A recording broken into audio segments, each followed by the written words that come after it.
Hello everyone, रघुवर GK में आप सभी का स्वागत है। आज के क्लास में हम लोग बिहार डीएलएड एंट्रेंस एग्जाम 2024 से रिलेटेड बिहार के आपके जो इम्पोर्टेंट जीके के क्वेश्चंस हैं, इन सभी क्वेश्चंस का हम डिस्कशन करेंगे। साथ ही साथ एक एक क्वेश्चन से रिलेटेड जितने भी आपके इम्पोर्टेंट फैक्ट्स हैं, इन सभी क्वेश्चंस को भी हम कवर करेंगे। तो आप क्लास को अंत तक देखें और वीडियो पसंद है तो चैनल को सब्सक्राइब जरूर करें ताकि आगे आने वाले क्लास का नोटिफिकेशन आपको मिलता रहे। तो चलिए आज का क्लास हम स्टार्ट करते हैं। हमारा फर्स्ट क्वेश्चन है, बिहार में कांग्रेस का प्रथम अधिवेशन कहाँ रखा गया था। हमें क्या बताना है?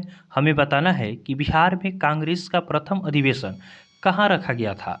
तो ऑप्शन ए में देखिएगा दिया गया है गया, ऑप्शन बी में है पटना, ऑप्शन सी आपका है चंपारण और ऑप्शन डी है इनमें से कोई नहीं। तो बात करें हम कांग्रेस का प्रथम अधिवेशन, यह आपका बिहार के पटना में रखा गया था। कहाँ रखा गया था?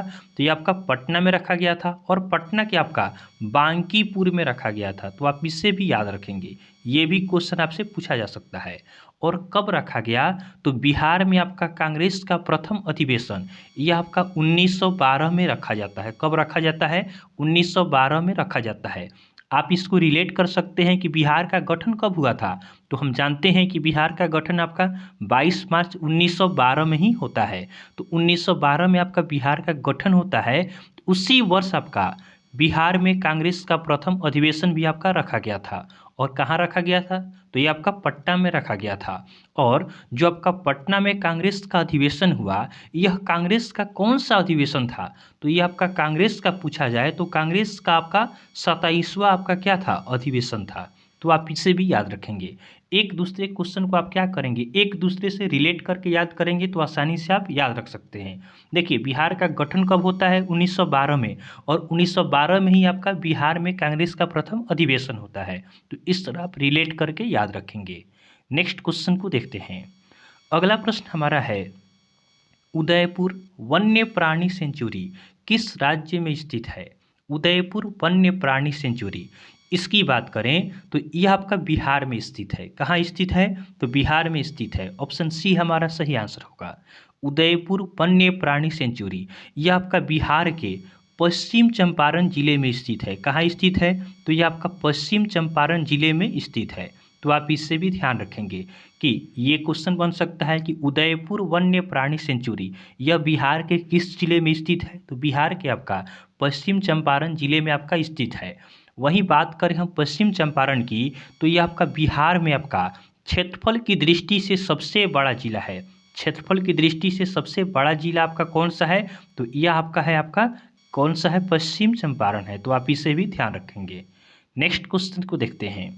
अगला प्रश्न हमारा है, बिहार का एकमात्र राष्ट्रीय उद्यान जो आपका है वाल्मीकि राष्ट्रीय उद्यान किस जिले में स्थित है? तो बिहार में आपका मात्र एक राष्ट्रीय उद्यान है। कौन सा है? तो यह आपका है वाल्मीकि राष्ट्रीय उद्यान। यह आपका किस जिले में स्थित है? तो वाल्मीकि राष्ट्रीय उद्यान यह आपका स्थित है पश्चिम चंपारण में। कहाँ स्थित है? तो यह आपका पश्चिम चंपारण में आपका स्थित है। तो हमारा सही आंसर क्या होगा? हमारा सही आंसर ऑप्शन डी हो जाएगा। ध्यान देंगे, वाल्मीकि राष्ट्रीय उद्यान ये आपका पश्चिम चंपारण में स्थित है। नेक्स्ट क्वेश्चन को देखते हैं। अगला प्रश्न है, ऋग्वेद में बिहार का वर्णन किस शब्द द्वारा किया गया है? ऋग्वेद में हम बात करें कि बिहार का वर्णन आपका किस शब्द द्वारा किया गया है? तो इसका वर्णन आपका किया गया है कीटक और वार्त्य शब्द से आपका किया गया है। तो हमारा सही आंसर क्या होगा? ऑप्शन सी हमारा सही आंसर होगा। ए और बी दोनों ऑप्शन आपके सही हैं। ऋग्वेद में बिहार का वर्णन आपका कीकट और वात्य इन दोनों शब्दों द्वारा किया गया है। अब बात करें हम वेद की, तो वेद की संख्या कितना है? तो वेद की संख्या आपका 4 है। कौन कौन से वेद हैं? तो ये आपके हैं ऋग्वेद है, यजुर्वेद है, सामवेद है और अथर्ववेद है। वहीं आपसे पूछ ले कि सबसे प्राचीन वेद कौन सा है? सबसे आपका प्राचीन वेद कौन सा है? तो सबसे प्राचीन वेद की बात करें तो यह आपका है ऋग्वेद है। कौन सा वेद है? तो यह आपका है ऋग्वेद है। तो आप इसे भी ध्यान रखेंगे। नेक्स्ट क्वेश्चन को देखते हैं। अगला प्रश्न है, बिहार में गंगा नदी की लंबाई कितनी है? बिहार में गंगा नदी की लंबाई कितनी है? तो बात करें बिहार में गंगा नदी की लंबाई की, तो बिहार में गंगा नदी की लंबाई आपका 445 किलोमीटर है। कितना किलोमीटर है? तो 445 किलोमीटर है। ऑप्शन ए हमारा सही आंसर है। देखिए इसको याद कैसे आप रखेंगे, 445 अगर आप याद रखते हैं तो इससे आप भूल भी जाएंगे, लेकिन आप याद रखेंगे 445, इस तरह याद रखेंगे तो आपको आसानी से याद रहेगा। वहीं हम बात करें कि जो आपका गंगा नदी है इसका टोटल लंबाई कितना है, तो गंगा नदी की आपका पूरा लंबाई का बात करें तो ये आपका है 2525, अर्थात 2525 आपका किलोमीटर है। आप इस तरह याद रखेंगे, 2525 याद न रखकर आप याद रखेंगे कि 2525 कितना, 2525 किलोमीटर आपका गंगा नदी का टोटल लंबाई हो गया। बिहार में लंबाई कितना है, तो बिहार में गंगा नदी का लंबाई आपका 445 किलोमीटर है। और ध्यान रखेंगे बिहार में गंगा नदी आपका किस दिशा में बहती है, तो बात करें बिहार में गंगा नदी की, तो बिहार में गंगा नदी आपका पश्चिम से पूर्व दिशा में बहती है। किस दिशा में बहती है, तो बिहार में गंगा नदी आपका पश्चिम से पूर्व दिशा में आपका बहती है। और जो आपकी गंगा नदी है यह बिहार को दो भागों में बांटती है। बिहार को दो भागों में बांटने का काम करती है आपका गंगा नदी करती है। नेक्स्ट क्वेश्चन को देखते हैं। अगला प्रश्न है, भीम बांध अभयारण्य निम्न में से किस जिले में अवस्थित है? भीम बांध अभयारण्य यह आपका किस जिले में स्थित है, तो यह आपका स्थित है मुंगेर में। किस जिले में स्थित है, तो मुंगेर में स्थित है। ऑप्शन ए हमारा सही आंसर होगा। भीम बांध अभयारण्य यह किस जिले में है, तो बिहार के आपका मुंगेर जिले में स्थित है। नेक्स्ट क्वेश्चन को देखते हैं। अगला प्रश्न हमारा है, जूट उत्पादन में बिहार का कौन सा स्थान है? बात करें जूट उत्पादन में बिहार की स्थान की, तो जूट के उत्पादन में बिहार का स्थान आपका दूसरा है। कौन सा स्थान है? दूसरा स्थान है। ऑप्शन बी हमारा सही आंसर होगा। वही बात करें कि पहले स्थान पे कौन है, तो पहला स्थान आपका है पश्चिम बंगाल का। किसका है, तो पश्चिम बंगाल आपका जूट के उत्पादन में प्रथम स्थान पे है, वहीं बिहार आपका दूसरे स्थान पे है।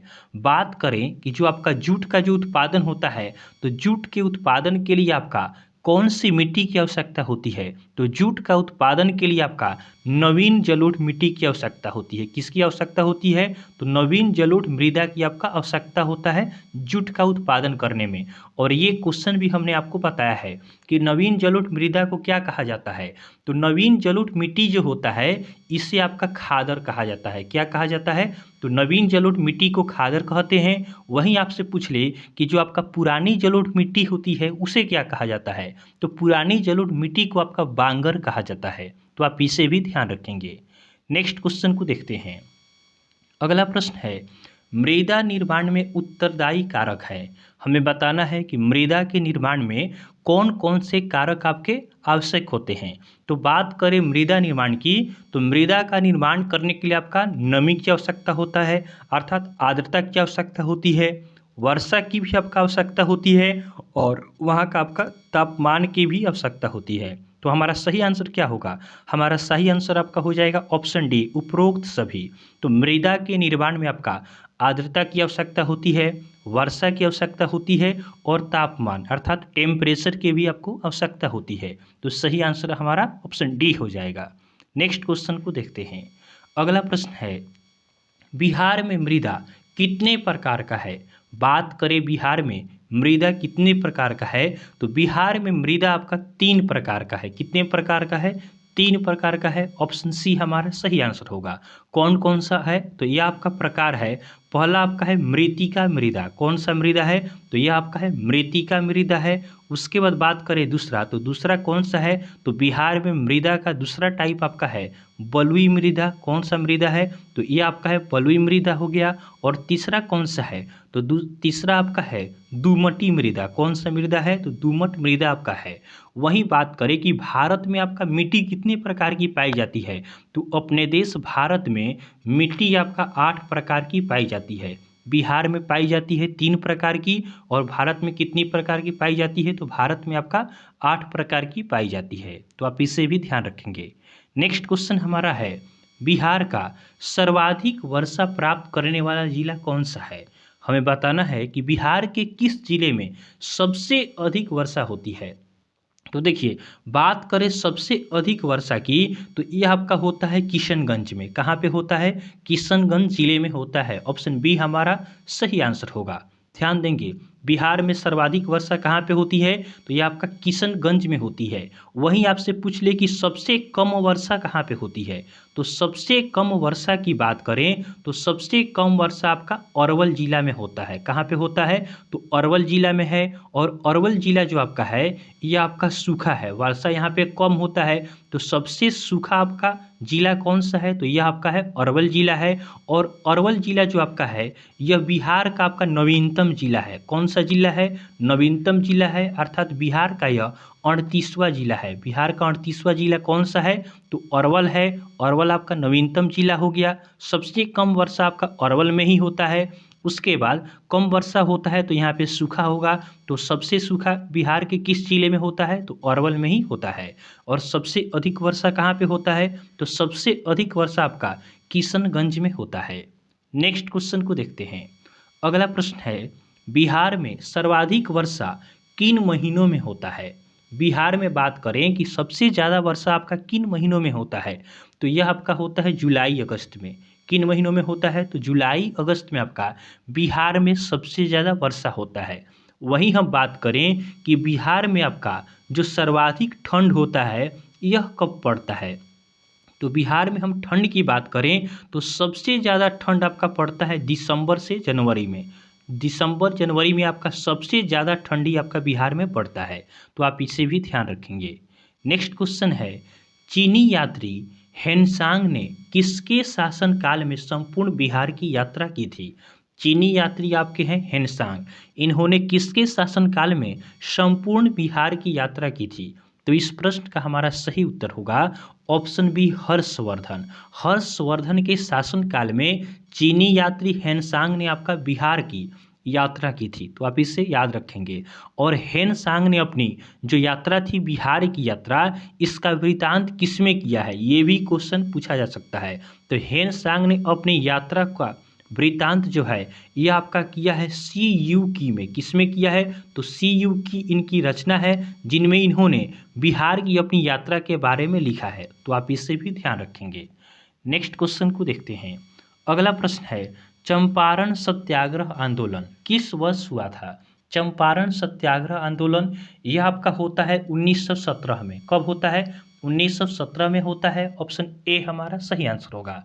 वहीं बात करें कि जो आपका चंपारण सत्याग्रह आंदोलन हुआ इसका नेतृत्व किसने किया, तो चंपारण सत्याग्रह आंदोलन इसके नेता कौन थे, तो इसके नेता आपके थे महात्मा गांधी। कौन थे, तो ये आपके थे महात्मा गांधी थे, तो आप इन्हें भी ध्यान रखेंगे। नेक्स्ट क्वेश्चन को देखते हैं। अगला प्रश्न है, बिहार का सबसे गर्म जिला कौन सा है।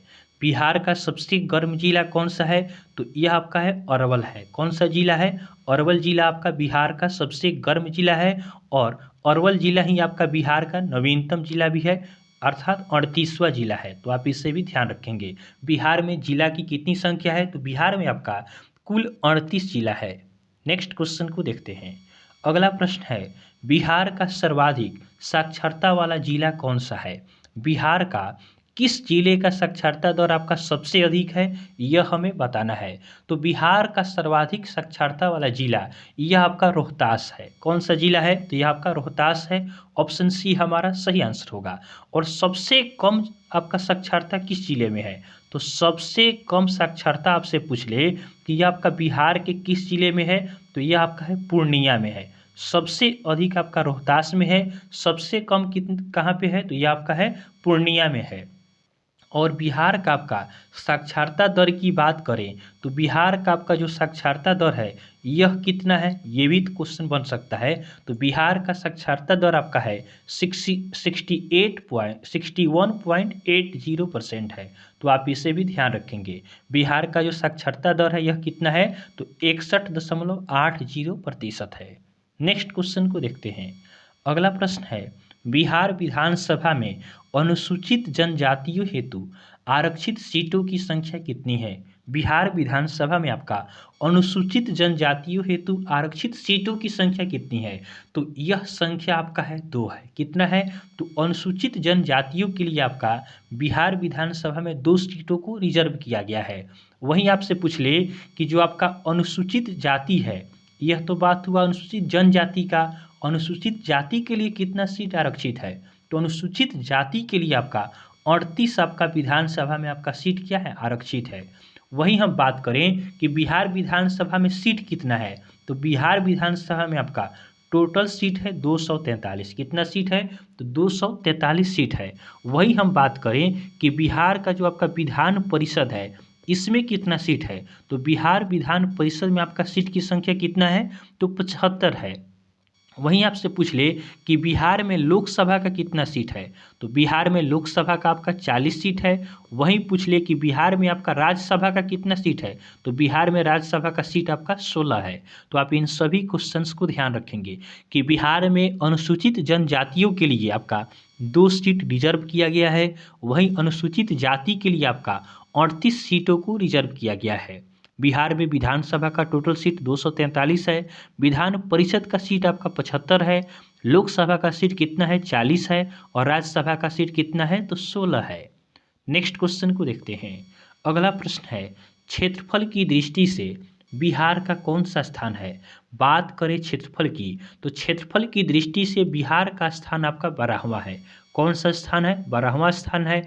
वहीं हम बात करें जनसंख्या की दृष्टि से, तो जनसंख्या की दृष्टि से आपका बिहार का स्थान कौन सा है, तो जनसंख्या की बात करें तो इसकी दृष्टि से बिहार का स्थान कौन सा है, तीसरा है। तो आप इसे भी ध्यान रखेंगे।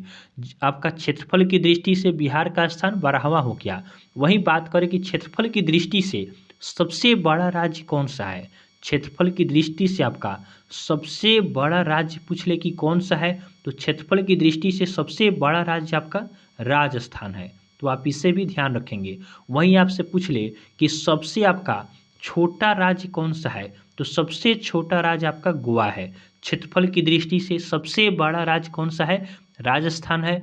सबसे छोटा राज्य आपका गोवा हो गया। बिहार का स्थान कौन सा है, 12वां है। तो आप इसे भी ध्यान रखेंगे। और जनसंख्या की दृष्टि से बिहार का स्थान कौन सा है, तो यह आपका तीसरा है।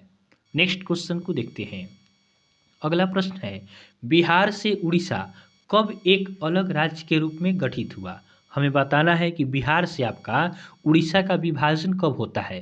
तो बात करें कि उड़ीसा आपका बिहार से कब अलग होता है, तो ये आपका 1936 में अलग होता है। कब होता है, 1936 में आपका अलग होता है। ऑप्शन डी हमारा सही आंसर होगा।